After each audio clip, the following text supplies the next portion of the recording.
You know what that is? That's an artificial intelligence. Now hang with me. Steve and Mary Lee are not in here tonight. I think they're out there with the group, but check this out. So we do discipleship on Sunday night, and back a few months ago, we were sitting there at the dinner table, and my wife and I sit on this side looking through our back glass, and they're here, and my neighbor that moved in across the way back in the other subdivision has a lawnmower that is a robotic lawnmower that works off of positioning. It goes out here and it mows, and then it goes and docks, and it mows every day in order to keep the grass the same. And you literally set it up, you go away, you're done. I'm explaining this to Mary Lee, and she's like, I've never even heard of that. The next morning, she has an email, and then there's these advertisements. You ever see the advertisements that come up, the pop-ups? You know what it was? That very lawnmower that she had never heard of. Now you say, okay, Corey, that's just a coincidence. Okay, hang with me. A few weeks later, me and one of the young men that plays baseball with my son, he worked for me that summer, we went into Lowe's, and we went down the concrete aisle. And I was getting some concrete stuff, and that young man was there in Lowe's, standing next to me, phone in his pocket. We leave, we go driving up to Alpharetta, and he has a pop-up ad on one of his social media things. It's Lowe's, it's advertising concrete and telling the aisle that it's on. Now, how would that be possible? Other than the fact that you don't worry about all that. If you want one of them, go for it. You've already got one. You've already got all of that. Okay, I got the guy that's building my house. His wife took a picture of an antique, didn't post it, didn't put it on. 2 days later, she gets an advertisement on where to buy that antique. Now, you think I'm crazy? Start looking around at your advertising. On a small scale, it does it every day. I'm into Adidas shoes. It doesn't take long before, boom, I get Adidas ads up on my side areas. It doesn't, whatever you're clicking on, it's going and selling that information to advertisers, and they're doing it. Guys, we said that when the 5G takes hold, this is going to get even worse. And I'm going to talk about this in just a second. Now check this out, okay? Now, this is Elon Musk. How many of y'all know Elon? Right? Good. We're getting somewhere. Elon is the Tesla car, okay? Now, this is the governor of Colorado asking him some questions. Artificial intelligence is the fundamental existential risk facing civilization. Did I get that close enough? In my opinion, it is the biggest risk that we face as a civilization is artificial intelligence. And so, to a group of leaders, what would you advise that how should we be addressing something that's such a large landscape and yet obviously so important? I think that one of the roles of government is to ensure the public good and that dangers to the public are addressed. So that hence the regulatory thing. I think the first order of business would be to try to learn as much as possible. To understand the nature of the issues, to look closely at the progress that's being made and the remarkable achievements of artificial intelligence. Last year, Go, which is quite a difficult game to beat, that people thought would never be beaten with by a computer, that the computer would either never beat the best human player or that it was 20 years away. And last year, AlphaGo, which was done by DeepMind, which is a kind of a Google subsidiary, absolutely crushed the world's best player. And now it can play at the top 50 simultaneously and crush them all. So, just like that pace of progress is remarkable. All right, now before I go on to the next one, so he's talking about artificial intelligence, and you notice he mentioned DeepMind. Now here, check this out. There's DeepMind, there's Deep Dream. You start studying, it's all these deep things, right?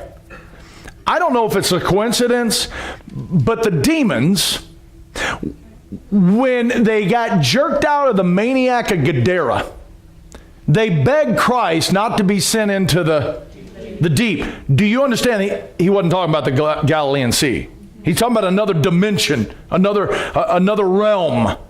And isn't it interesting, all these things that they keep talking about are connected to the word deep, which we don't have time to go into that whole thing tonight. But what he was saying is this AI could not, they thought it was about 20 years away before it could beat the best human on the planet. It beat him, and then just in a few moments of time or a few years later, it beat the top 50 players simultaneously. In other words, it's growing. It's getting smarter. And here's a guy who's on the edge of technology saying, hold up, we don't know what we're messing with. Okay, watch this. Okay, no, watch this. All right. This is in China.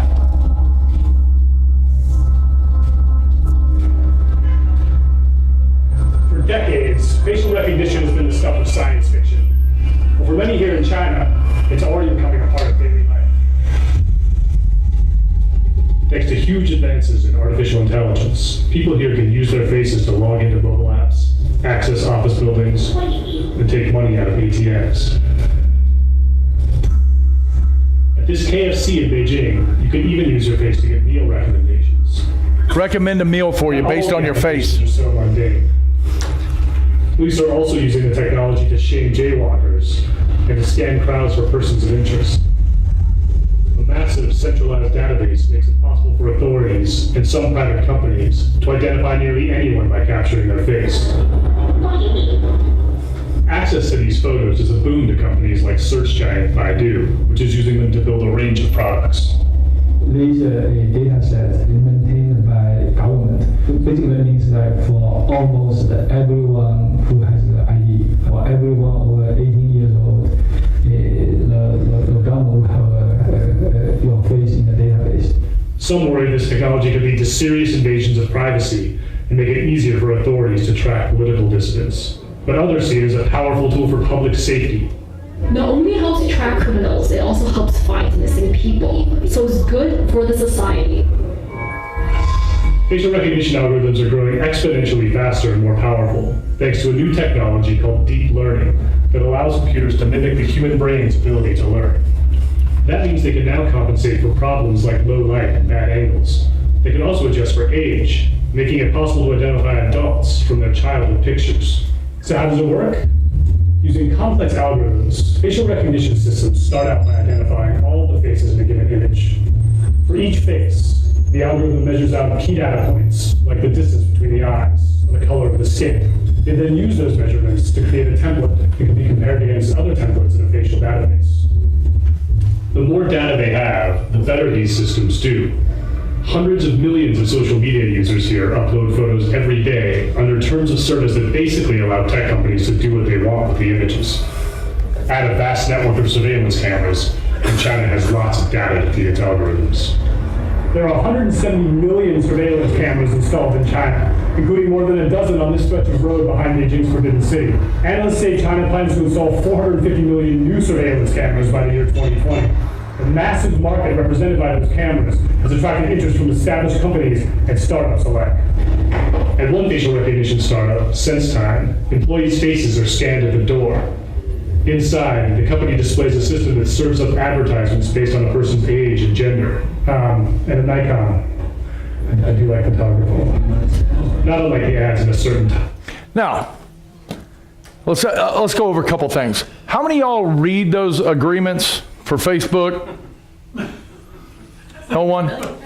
The one, you how about, how are we going to have enough photos of people to collect enough information to know your facial recognition?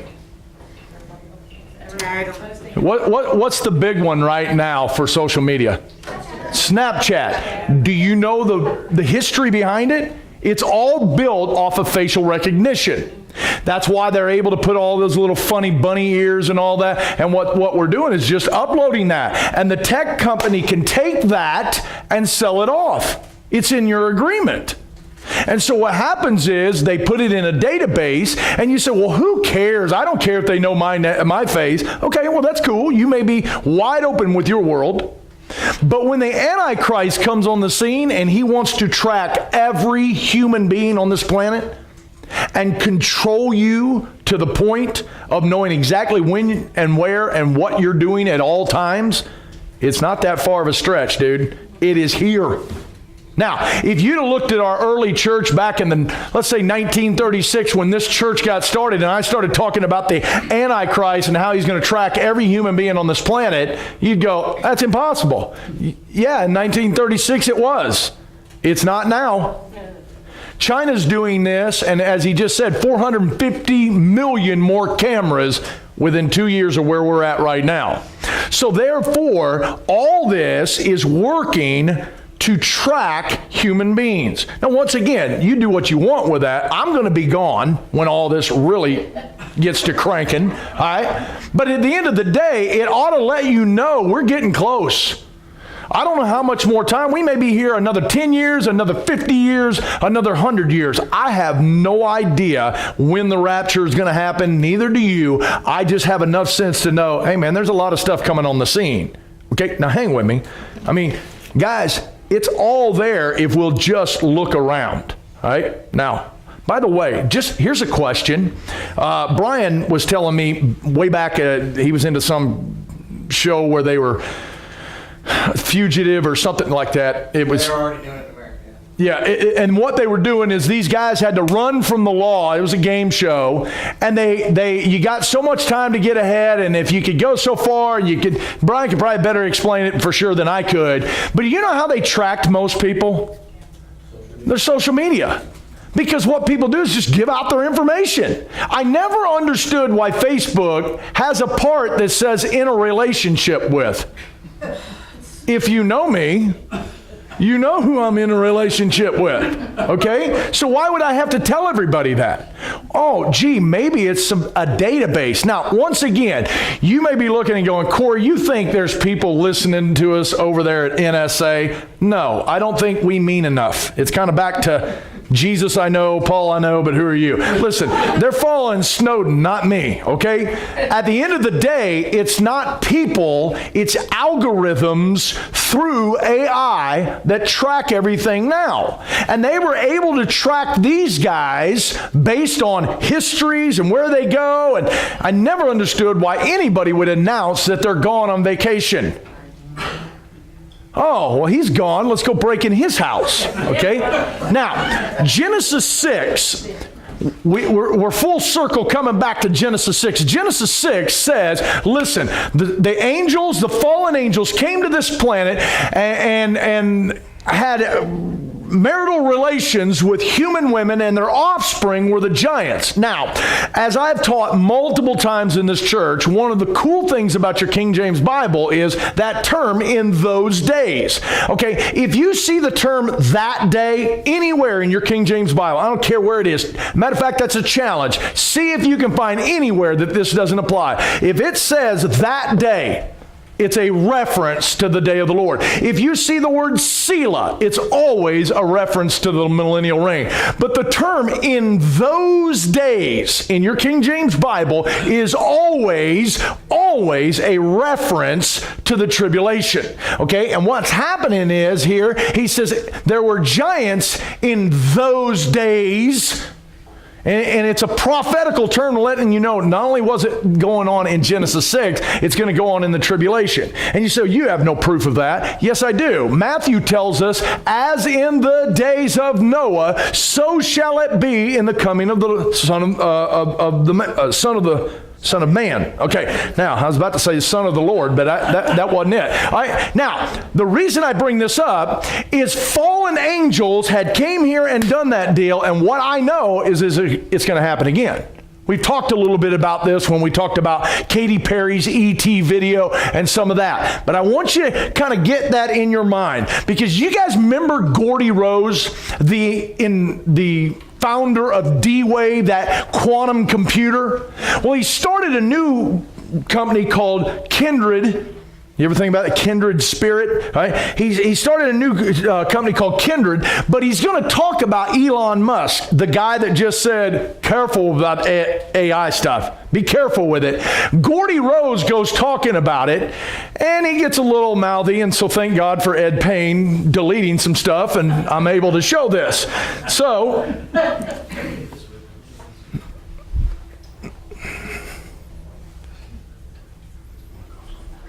my previous company was D-Wave. I'll just show you a couple things. We build what are still the world's only quantum computers that you can buy. D-Wave builds quantum computers. The way that they work, if you know how this works, is one of the interpretations is that you tap into these parallel universes. And the guy who talks about this is Elon, who says things like this. Like, when you do this, beware. Because you think, just like the guy in the stories, that when you do this, you're going to put that little guy in a pentagram, and you're going to have your holy water out, and you're going to wave it at the thing, and by God, it's going to do exactly what you say, and not one thing more. But it never works out that way. So this is an attitude that some are having, this emerging alarmism about the way this is going to go. But these words, demons, doesn't capture the essence of what's happening here. I don't know if any of you are turn-of-the-century weird fiction fans, but there's this guy named H.P. Lovecraft, who's a very famous American weird fiction author. And he espoused a view which is called cosmicism. And the essence of cosmicism is cosmic indifference. So what he was saying is basically, yes, there are these massively intelligent entities out there, but they're not good, they're not evil. They just don't give you even in the slightest. The same way that you don't care about an ant is the same way they're not going to care about you. And these things that we're summoning into the world now are not demons, they're not evil, but they're more like the Lovecraftian great old ones. There are entities that are not necessarily going to be aligned with what we want. So this transition is really, really massively important for our entire species to navigate. And going back to that thing that Sam Harris was saying, nobody is paying attention. This thing is happening in the background while people bicker about politics and what's going to be in the healthcare plan in the US. And underneath it all is this rising tsunami that, if we're not careful, is going to wipe us all out. Now, that's not a Christian. That is an atheist telling you we're summoning things from other dimensions who don't care about you. Well, okay, then my first question would be, then why are we doing it? I mean, I'm not as smart as that guy, but common sense says, why are we doing that then? And this is what's going on, which will lead to Revelation 9 of the pit opening and these demons who are coming up out of a portal of this other dimension or extra dimension and coming to this planet. And so when you start reading the book of Revelation, understand you're not just dealing with an antichrist who is just a normal human being. You're dealing with far above that. Now hang with me. Up here in Revelation 13:15 it says, and he had power to give life unto the image of the beast, that the image of the beast should both speak and cause as many as would not to worship the image of the beast should be killed. All right, so you have the false prophet that comes along, and he creates an image of the beast, the Antichrist, and he has the power to bring it to life. Okay? I've always, in my mind, thought a figurine on a shelf, like the little teraphim thing, and he's going to make that thing speak. I think it's different than that. I think they biologically create a sleeve or a house, another body. And what happens is that false prophet summons a demon to come inside that image of that beast and make it come alive. And man, you talk about, now think about this. Jesus said if it were possible, even the very elect would be deceived. In other words, if you were there knowing what you know about the Bible, you'd be deceived. Paul comes around and says, listen, God is going to send them, those who rejected Christ, a delusion, a strong delusion that they'd believe a lie. And I'm sorry to tell you, man, if a guy created something and it just came alive, it'd rock my world. And I know what the Bible says, okay? So all of a sudden, he's got this ability to make it come alive. Now, hang with me. Earlier in the chapter in Revelation 13, 3 and 5, he says, I saw one of the heads that were wounded to death, and his deadly head wound was healed. And so it goes on, and he says that he gets up from this deadly head wound, and for 42 months, which means you're in the center of the tribulation when this happens, the Antichrist dies, falls over, is going to be dead, my guess, 3 days. And then after 3 days, he's going to get up. And for 42 months, or the second half of the tribulation, he's going to sit on the throne in Jerusalem, on the mercy seat in the brand new temple, and he's going to tell the world, I'm God, worship me. Now check this out. For the first 3.5 years of the Antichrist, he's a real human being born by a woman on this planet, by a man on this planet. And at 3.5 years in, he's going to die. His soul is going to exit that body and enter into a lake of fire called hell. Now listen, Satan is going to enter into this thing and stand back up because he's going to finally get what Isaiah 14 said he wanted. I want you to worship me. That's all he wants. He wants to be worshiped. And he'll go in there and the whole world will bow down to him for 3.5 years until Jesus comes back. Now hang with me. Luke says it this way, right? Now remember, I'm still going off the basis. I've got about 5 minutes. Listen to this. Genesis 6 says that these fallen angels are coming back to do this thing again. Right? We know as in the days of Noah, so shall it's going to be in the coming of the Son of Man. Now we know, he goes on and he says they were eating and drinking, that's referring to cannibalism and drinking blood, and they were marrying. Well, who was marrying in the days of Noah? Fallen angels and human women. Okay? These fallen angels had come from another realm or another planet, if you will. Okay? They come from another area. Hang on, I'm going somewhere. Now watch this. Luke 21's describing the same thing that Matthew 24 describes. And he says, and they shall fall by the edge of the sword and shall be led away captive into all nations, and Jerusalem shall be trodden down of the Gentiles until the times of the Gentiles be fulfilled. And there shall be signs in the sun and in the moon and the stars, and upon the earth distress of nation, perplexity of the sea, and the waves roaring. Watch. Men's hearts failing them for fear. Let's stop. That's what that comma tells you to do. Stop. So people's hearts are going to fear so much it's going to create heart attack. Now, you live in a pretty evil world, right? I bet you listened to try to find out how much it was going to rain today, and I bet you listened through 3 shotgun blasts and 4 carjackings and a bank robbery, and you went, yeah, whatever. Just get to the weather. Okay? Because nothing shocks us anymore. You realize that? So what is going on that's going to cause grown men to literally have a heart attack standing there? Hang with me. He says, they're going to, for fear, and then this word and connects it all, and for looking after those things which are coming on the earth. Something's coming from outer space? From another realm? From another dimension? You mean to tell me, could this be actually Genesis 6 happening again? So let me ask you this. If a fallen angel walked into this room tonight, how would you, I'll back up. If a angel, I don't care which kind, walked in, how you doing? You just going, yeah, that's cool. Is he about done? I got to go home and watch MASH. No. It would rattle you to the core. And it wouldn't matter which kind. Okay, now check this out.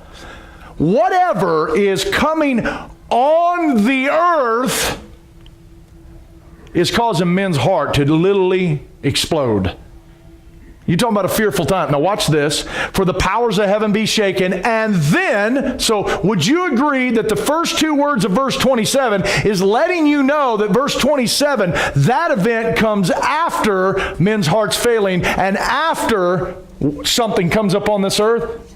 Right. So then, after all that goes down, then Jesus comes back. So whatever came upon the earth that caused him to fail is not a reference to verse 27. It's a whole different setup. Okay? And here is the deal, guys. Do you understand how many people on this planet believe in aliens? The vast majority of people young automatically do.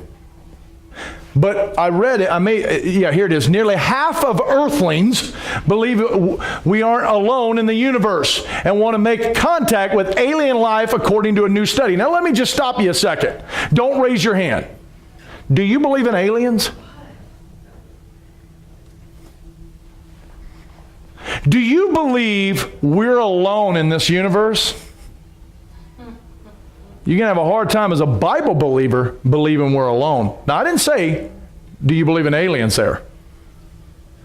Now, let me just clear it up so you're not freaking out. I don't believe in aliens as what the world thinks an alien is. Do I believe in angelic beings, good and bad? Yes. Do I believe in created beings that are not from this planet? Absolutely. I'm a Bible believer. And what the world is going to think is an alien is going to be a fallen angel coming to this planet. Now, you say, oh, that's far-fetched. Have you looked at television? Going back to all the way to 1947. Do you know what happened in 47? That's right, Roswell. Somebody said it, all right? And that whole deal. Do you think Satan might have been setting up his deal, seeing how he watched Israel become a nation about the same time, and he knew, man, I ain't got much time. I got to get this deal set up. And all of a sudden, what's going to hit this planet is aliens. Now, you and I as Bible believers know we're not talking about Martian men. We're talking about fallen angelic beings who are going to do exactly what they did in Genesis 6 again, because we know that because the Bible already told us that. I don't need ancient aliens to explain that. And oh, by the way, when I watch this show, I watch it from time to time, got some good stuff on it. Their problem is they just misunderstand the origin. If they understood Genesis 6, all their stuff lines up. The problem is, you ever heard of the Anunnaki? The Samaritan people and the Anunnaki believed that we were created from an alien race of people, and they believe that they're going to come back to this earth and save us from the mess we got the earth in. Now, if you're one of those people believing that, and you watch what goes down during the tribulation, boy, it all lines up. Now, once again, let me close by saying this. If you are a Bible-believing Christian, if you are somebody who has trusted Christ as your Savior, you have nothing to worry about. We will be off this planet and having our own issues at the judgment seat of Christ at that moment, while this world is sin into chaos. But what I am trying to show you is all these compartments and components are being put together so that that agenda can slide right in. It's not going to be that big of a sale, guys. By the way, what happened to the millions of people that just left this planet? What's going to be the answer to the rapture? Oh, the aliens took them. You know who they took? Oh, them Bible believers. Good. Thank God they were gone. All right. So let me shut this off. And if you guys have any questions, you can ask.